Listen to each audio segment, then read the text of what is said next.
How to set medical information on Android Samsung. This tutorial shows you how to add details first responders can see in an emergency right from your lock screen.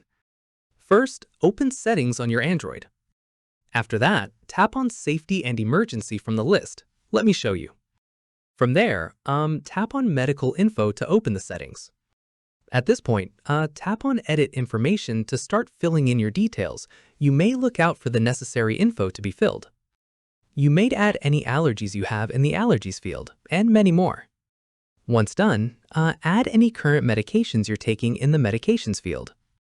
From here, add any existing medical conditions in the Conditions field. At this stage, tap on Save once all the information you want to include has been entered. Keep in mind, this information becomes visible from the lock screen without unlocking your phone, so only include what you're comfortable sharing. Finally, come back to this same menu anytime you need to update or edit your medical details. And that's it. If this guide helped you set medical information on Android Samsung, give it a like, subscribe for more Android tutorials, and tap the bell icon for updates. See you in the next one.